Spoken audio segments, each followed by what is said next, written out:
El Partido Popular rechaza pactar con el Gobierno la reforma de las pensiones. Alberto Núñez Feijóo no está dispuesto a echarle un cable a Pedro Sánchez con este asunto tan espinoso y menos en vísperas de elecciones autonómicas y también de las generales del año que viene. De hecho, desde Génova ya se vislumbra para 2023 un escenario parecido al de finales de tiempos de José Luis Rodríguez Zapatero, con dificultades económicas que podrían echar abajo la legislatura. Además, Bruselas, tal y como contamos, obligará al Gobierno a que lleve a cabo las reformas, tanto la de las pensiones como también la reforma fiscal, sin poder poner como excusa la guerra en Ucrania o la inflación. De hecho, vamos a ver cómo estos aspectos también van a cambiar un poco el futuro desarrollo de los fondos europeos. Y por último, nos desplazamos hasta la octava entrega de premios de Gentleman, en la que veremos cómo han estado numerosas personalidades muy reconocibles. Esto es Barra Libre, comenzamos.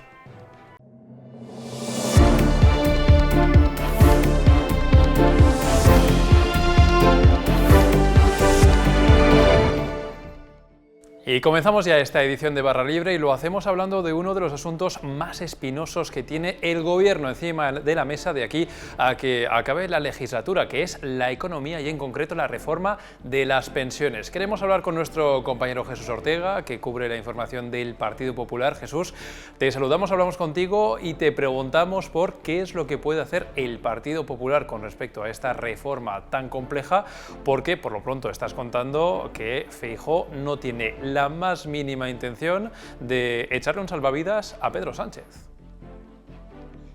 Hola Alberto, ¿qué tal? Pues efectivamente, la semana que viene se debate aquí en el Congreso de los Diputados el primer paquete de la reforma de las pensiones que ya aprobó en su día el ministro Escrivá, y es verdad que el martes desde Moncloa se deslizó un principio de acuerdo entre el Gobierno y el PP sobre este primer bloque de reformas de las pensiones, y desde Génova digamos, corrieron a desmentir ese posible acuerdo. Y bueno, nosotros hemos estado preguntando si existe esa predisposición por parte del Partido Popular a pactar esta reforma de las pensiones, y nos dicen que, bueno, que en absoluto. Recuerden además que en este primer bloque se blinda esa vinculación del IPC a las pensiones. Es algo en el que el Partido Popular de momento no quiere pronunciarse, pero recuerdan que desde Bruselas ya han pedido un recorte en el gasto de las pensiones y dan por hecho que el Gobierno, de hecho, va a tener que tomar decisiones drásticas después respecto a las pensiones que pondrían en juego la continuidad de la legislatura, y el Partido Popular, de hecho, no quiere, digamos, que el Gobierno le use para compartir culpas en un recorte que tendrá que explicar el propio Gobierno. Claro, Jesús, porque estamos hablando de un momento especialmente delicado. Hay que recordar que hay unas cuantas elecciones por delante, están las autonómicas y luego las generales, y un poco lo que estás contando es que el Partido Popular de 2022 vislumbra un poco un escenario similar a lo que ocurrió en 2010, tiempos de Zapatero, en el cual, recordemos, de repente la economía, después de años de bonanza, se hundió como consecuencia de la crisis, y esto le pasó factura por completo al Gobierno socialista, y como resultado fue pues esa debacle electoral y esa victoria de Mariano Rajoy. Totalmente. Desde el Partido Popular recuerdan que en 2010 y después de 2 años, recuerdan, negando la crisis por parte de Zapatero, pues Zapatero tuvo que aprobar un paquete de medidas de recortes muy drástico, que incluía, por ejemplo, el recorte de las pensiones o del sueldo de los funcionarios, y que precipitó, bueno, pues el adelanto electoral apenas un año después, ¿no? Este paquete se aprobó a principios de 2010 y en verano de 2011 como elecciones para noviembre.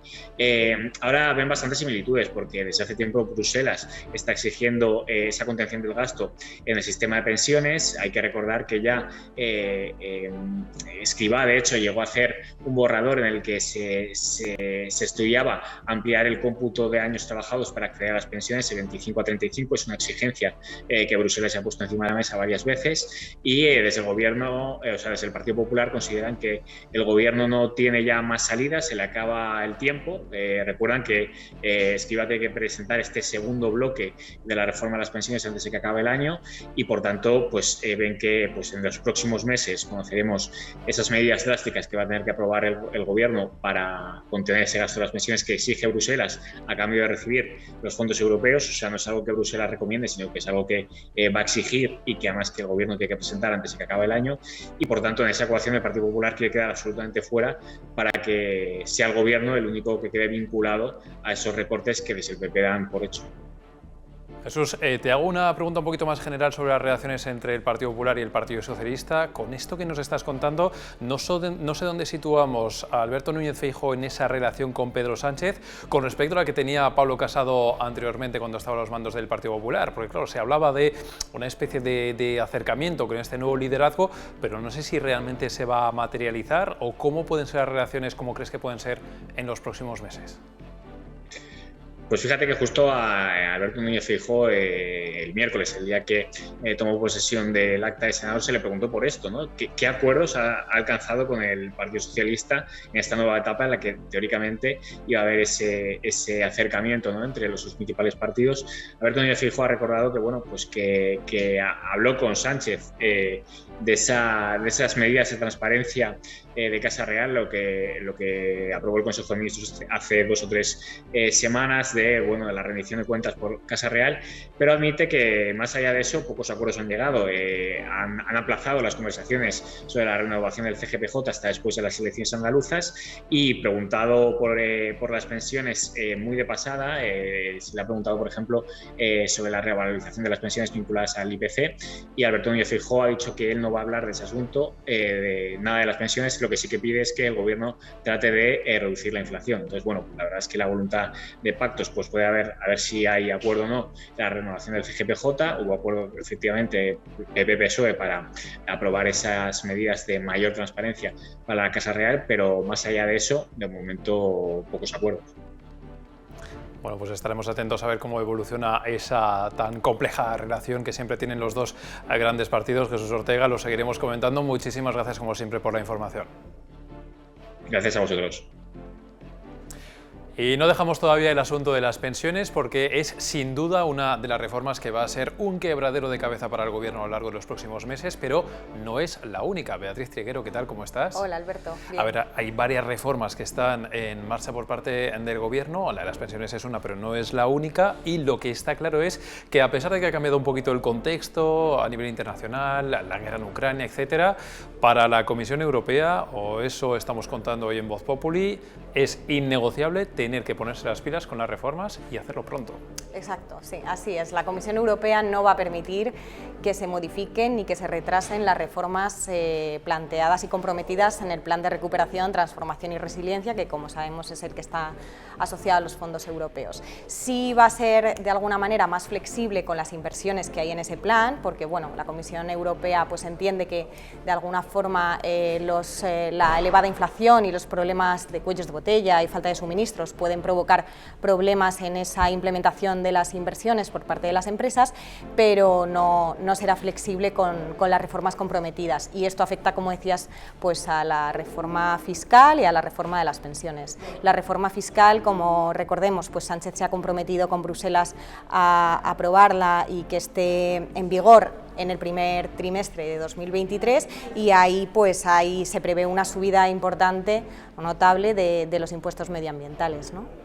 Aquí hay varias patas a tener en cuenta, porque claro, estamos hablando de reformas con un calendario además que tiene una implicación política muy importante, porque no hay que olvidar que el año que viene es año de elecciones autonómicas, elecciones en principio generales también a finales de año, veremos qué es lo que pasa, y claro, en todo ese recorrido plantear reformas fiscales, es decir, que probablemente repercutan en el bolsillo del contribuyente, es complicado, pero ya como toquemos las pensiones, que también es otro tema muy sensible, también el Gobierno aquí se puede meter en un asunto especialmente espinoso. Imagínate. Claro, y además es que la reforma de las pensiones sería otra de las reformas recogidas y comprometidas en el plan de recuperación y que podrían verse afectadas por esa inflación, ¿no? Porque justamente la primera parte de la reforma es la que recoge la indexación de la revalorización de las pensiones, la indexación de las pensiones al IPC real este año, y eso pues ya hemos contado aquí que va a elevar muchísimo la factura de las pensiones el año que viene, de cara a 2023, y aunque el Gobierno ya se ha mostrado totalmente opuesto a dar marcha atrás en esa indexación de las pensiones a la inflación, lo cierto es que los organismos económicos están recomendando que no se suban las pensiones conforme al IPC por el gasto público que esto va a suponer, ¿no? El propio Banco de España lo ha repetido en varias ocasiones, con lo cual, si en cualquier caso, si el Gobierno quisiera hacer caso a esas recomendaciones y se echara marcha atrás, aunque no parece que va a ser así, en esa indexación de las pensiones al IPC, también podría tener problemas por esta intención o poca flexibilidad de la Comisión Europea con las reformas comprometidas. Oye, Beatriz, vamos a hablar también un poquito de los fondos europeos, de esa lluvia de millones desde Bruselas para tratar de reflotar las economías europeas después del coronavirus. Hay que decir que ha cambiado bastante el contexto en estos últimos meses. Hablábamos de la guerra en Ucrania, de la inflación que conlleva este conflicto. Vemos ya que Bruselas, evidentemente, pues, con esa sensibilidad que muestra con los países, pues ya hemos visto cómo relajaba las reglas, los objetivos de déficit y de deuda para los posponía un año más, y claro, también hay cambios, ¿no?, que se están pensando también para tratar de impulsar esa reducción energética de Rusia y algunos cambios más que tienen que ver con los fondos europeos, ¿no? Claro, ahora mismo todo el foco está puesto en reducir la dependencia energética de Rusia, ¿no? Eso ya es evidente, y entonces ahora bueno, pues, se prevé una inversión multimillonaria por parte de los países de la Unión, sobre todo en todo lo que tiene que ver, pues, con inversiones energéticas para reducir esa dependencia, en el marco del programa que han denominado REPowerEU, y ahora en lo que está trabajando la Comisión Europea es en incluir este programa dentro de los fondos europeos, de tal manera que se puedan financiar todas estas nuevas inversiones y reformas para reducir la dependencia energética, pues a través de los préstamos europeos que España de momento no ha pedido. Recordemos que tenemos 70.000 millones que podemos pedir en créditos y que de momento bueno, pues el Gobierno está esperando a la segunda parte de este año para solicitarlos, y que también se puedan financiar a través de fondos de cohesión y fondos FEDER. La cuestión es que para hacerlo los países de la Unión tendrán que crear, pues, un nuevo capítulo dentro del plan de recuperación donde incluyan nuevas reformas, hitos objetivos a cumplir en los próximos años, para de alguna manera que se les permita financiarlo con fondos europeos, ¿no? Bueno, en general sabemos que vienen unos cuantos años de fuertes inversiones con ese dinero europeo, pero esto, claro, esto sí se ejecutan bien, pero aquí viene el enésimo tirón de orejas, en este caso de la propia Bruselas, de la propia Comisión Europea, porque estáis contándome desde ser ayer y tú que una vez más la ejecución de los fondos por parte de España no va viento en popa como debería, y mira que ya desde hace mucho tiempo se venía poniendo incidiendo en que había que hacer esto como fuera para la recuperación de España. Eso es. Bueno, cada vez son más los organismos expertos que apuntan a que la ejecución no va como debería, y la propia Comisión Europea hemos podido saber que también es consciente de esto, de que vamos retrasados en la ejecución del plan de recuperación, y que esto evidentemente tiene un impacto en nuestra economía, porque los fondos europeos se planteaban hace un año como la gran salvación, digamos, de nuestra economía, que recordemos también que vamos rezagados en la recuperación del PIB prepandemia, y bueno, lo que hemos visto en 2021 es que la ejecución ha sido muy baja y el impacto ha sido menor del esperado.